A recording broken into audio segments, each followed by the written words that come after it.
कल रात मैंने देखा एक ऐसी सीरीज जिससे एक्चुअली मुझे काफी एक्सपेक्टेशंस थी और उसका बस एक ही रीजन था और वो है इस प्रोजेक्ट से एसोसिएटेड नेम नीरज पांडे। बाकी नेटफ्लिक्स इंडिया के प्रोजेक्ट्स का क्वालिटी और लोकल ठेके से खरीदा हुआ अंग्रेजी बोतल में देसी शराब एक ही जैसा होता है, बस बाहर से ही खूबसूरत है, बाकी अंदर का असली माल आपको कब्जी से लेकर दस्त कुछ भी दे सकता है। एनीवेज, मैंने देखा नीरज पांडे क्रिएटेड, भाव दुलिया डायरेक्टेड, करण ठाकर, अविनाश तिवारी, आशुतोष राणा, रवि किशन, अभिमन्यु सिंह स्टारर। आइए ना हमरा बिहार में।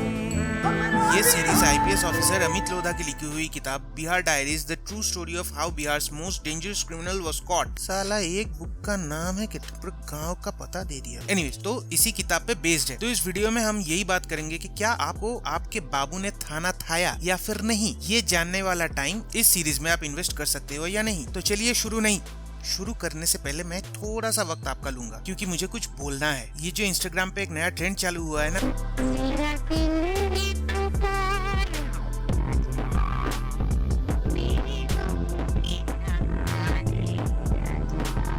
तेरी बहनिया को सॉरी सर, नहीं जाना मुझे, ये बंद कर दो बस। आपका ये महा एंटरटेनिंग कंटेंट मैंने कुछ दिन पहले देख लिया था। साला पिछले 2 रात से मैं सो नहीं पाया, ऊपर से हाजमा खराब हुआ है वो अलग। अब तो खट्टी डकार भी नहीं रुक रही और अगर ऐसा ही चलता रहा तो बहुत जल्द मैं परलोक सिधार जाऊंगा और उसका जिम्मेदार होगा ये जहरीले रील्स और ये है एनिमेटर्स रिव्यू।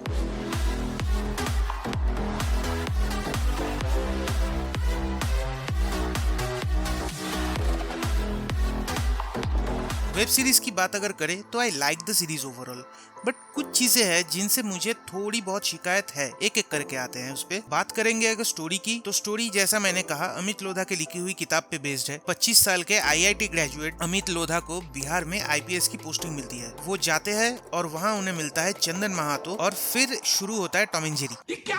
ये क्या बात करता है यार? सॉरी, आई मीन अबे जल्दी बोल, कल सुबह पनवेल निकलना है। एक कैट एंड माउस चेज। और क्या अमित लोधा चंदन को पकड़ पाते हैं या नहीं, यही बाकी की कहानी फॉर्म करती है। ये बस एक ओवरव्यू है, अगर पूरा जानना है तो नेटफ्लिक्स पे जाइए और ये सीरीज देख लीजिए। नया ड्राइवर कुछ ज्यादा ही हॉर्न बजाता है। स्टोरी से आते हैं एक्टिंग पे, और यहाँ पे सबने अपना अपना काम बहुत बढ़िया किया है। करण ठाकर जिन्होंने आईपीएस अमित लोधा का कैरेक्टर निभाया है, उन्होंने बहुत बढ़िया काम किया है। एक पुलिस वाले की जो सीरियसनेस, इंटेंसिटी, एटीट्यूड होता है वो उन्होंने बहुत अच्छी तरह से स्क्रीन पे प्रेजेंट किया है। साथ ही में कितना भी दबंग ऑफिसर हो, बीवी से उनकी भी फटती है, ये वाला जो पति वाला कैरेक्टर है ये भी उन्होंने काफी अच्छा प्ले किया है। Chandan Mahato played by Avinash Tiwari was a treat to watch. पहले वो एक सहमा हुआ गाँव का लौंडा और फिर वहाँ से वो पूरे जिले में गुंडा राज चलाने वाला गैंगस्टर, दोनों पहलू ही बहुत बढ़िया से उन्होंने प्ले किया है। और बिहार का एक्सेंट उन्होंने काफी बढ़िया पकड़ा था, जो सुनने में खटकता नहीं। रवि किशन के पास एक बहुत ही छोटा रोल था पर वो छा गए। ऐसे रोल्स रवि किशन वैसे भी बहुत बढ़िया प्ले करते हैं, उनको स्क्रीन पे देखना बहुत अच्छा लगा था। Abhimanyu Singh has played his role brilliantly. Generally हम उनको नेगेटिव शेड वाले कैरेक्टर्स में देखते हैं, बट उन्होंने यहाँ पे एक पॉजिटिव कैरेक्टर प्ले किया है और क्या बढ़िया प्ले किया है। अनूप सोनी, दीपक Sarna,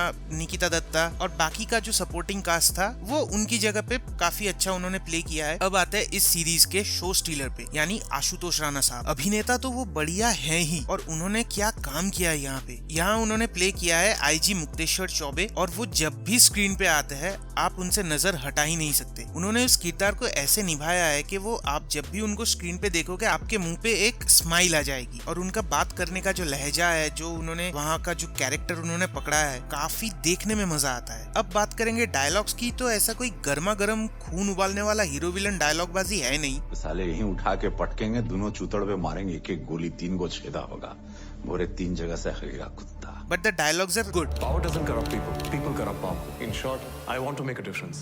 And not a small one. Few dialogues are very funny. आप हाके लगा के तो नहीं हंसोगे, पर वो डायलॉग सुन के आपके चेहरे पे एक स्माइल जरूर आएगी। सर आईपी से थोड़ा हम भी जानते हैं, बहुत भेटनर क्रिमिनल के वाइब हैं। डायलॉग्स डेफिनेटली क्रिंजी तो नहीं थे। मौत तो आज होगा, सिर्फ मौत नहीं, मौत का नाच होगा। स्क्रीन प्ले की अगर बात करें तो यहाँ मुझे थोड़ी बहुत शिकायत है। शुरू के ऑलमोस्ट 3 एपिसोड कैरेक्टर एस्टेब्लिशमेंट में चला जाता है, विच आई कैन अंडरस्टैंड। सीरीज है, they have taken the time which is required, but problem ये है कि जो कैरेक्टर्स का जो ट्रांजिशन है वो ऑलमोस्ट ओवरनाइट दिखाया गया है। वहाँ पे अगर वो 3 एपिसोड अगर आप इसके पीछे ले ही रहे हो तो वो थोड़ा और इलेबोरेटली दिखाना चाहिए था, ये मुझे पर्सनली लगता है। जैसे चंदन का गैंगस्टर बनना वाज ऑलमोस्ट ओवरनाइट वाला फील देता है। वो एक गाँव का सहमा हुआ लड़का वहाँ से वो जो एक ड्रेडेड गैंगस्टर बनता है, वो उसके पीछे कोई अलग से टाइम स्पेंड नहीं किया गया है। लाइक एक गांव का लड़का होता है, एक मर्डर करता है, फिर कट्टू 5 साल बाद वो बहुत बड़ा गैंगस्टर बन गया। तो ये 5 साल का जो ट्रांजिशन है वो अगर थोड़ा बहुत दिखाते तो वो मजा आता देखने में। सेम अमित लोधा का भी वही सीन है। जो दबदबा पुलिस में उन्होंने बनाया है, वो अगर थोड़े बहुत उनके जो केसेस वो सॉल्व करते हैं, जिससे एज अ पुलिस ऑफिसर उनका वो दबदबा बनता है, वो दिखने में बहुत मजा आता, जो कि हमें सीरीज में दिखता नहीं है। बट ओवरऑल अगर बात करें तो सीरीज का स्क्रीन प्ले टाइट है, जो भी क्लिफ हैंगर्स है वो जस्टिफाइड है और मजा आता है। सीरीज में म्यूजिक थोड़े बहुत इधर उधर गाने प्लेस्ड है, जैसे बिहार में फंक्शंस में होता है, पर जो सीरीज का टाइटल ट्रैक है आइए ना हमरा बिहार में, वो सुनने में बहुत मजा आता है। और सबसे अच्छी बात यह है कि वो एक ही सॉन्ग है जो through out the intro 7 episodes में डिवाइड किया हुआ है। मैंने किसी भी एपिसोड में इंट्रो स्किप नहीं किया, वो सुनने में इतना मजा आ रहा था वो गाना। और बीजीएम काफी अच्छा है, स्क्रीन पे जो चल रहा होता है उसको सपोर्ट करता है। टेक्निकली सीरीज बहुत वेल मेड है, सिनेमेटोग्राफी इज ब्रिलियंट, और इस सीरीज पे ना माइन्यूट डिटेल्स पे बहुत बढ़िया ध्यान दिया गया है। जैसे ये कहानी 1998 से लेकर 2006 तक का स्पैन दिखाता है। टेक्नोलॉजी कैसे इवॉल्व होता है इस पूरे स्पैन में, वो उस पे भी यहाँ ध्यान दिया गया है। लाइक लैंडलाइन से लेके कैमरा वाले मोबाइल फोन तक का जो ट्रांजिशन है, time to time device upgrade होता है, टेक्नोलॉजी और एडवांस्ड हो रहा है, ये सब ना दिखता है। VFX का ज्यादा कुछ काम है नहीं, तो उस पर बात ना ही करे तो भी चलेगा। लेकिन एक जेल ब्रेक सीक्वेंस का एक बॉम्ब ब्लास्ट था, उसका जो VFX था, मेरी 3 साल की भतीजी है, वो बोलेगी होल्ड माई सेरेलैक, इससे अच्छा मैं पेंट में बना दूं। इन अ नटशेल मैं यही कहूंगा कि ये सीरीज एक मस्ट वॉच है। अब यहाँ पे कुछ लोगों को कंप्लेन हो सकता है कि बहुत स्ट्रेट फॉरवर्ड है, ज्यादा कोई सिनेमैटिक मूवमेंट नहीं है, तो मैं यही कहूंगा कि ये एक रियल लाइफ इंसिडेंट पे बेस्ड है, जिसको क्लोज टू रियलिटी रखा गया है। बट जैसा भी है बहुत बढ़िया है। फ्लॉज है, पर जब 10 अच्छी चीजें हो ना, तो 1-2 नेगेटिव चीजों को हम लोग इग्नोर कर सकते हैं। तो मैं यही कहूंगा आप जरूर जाइए। बाबू ने थाना थाया या नहीं वो छोड़ के आप ये भी जान सकते हो, आपका टाइम वेस्ट नहीं होगा। सो ऑन दैट नोट हम ये वीडियो यहीं पे रैप अप करेंगे। अगर ये वीडियो आपको पसंद आया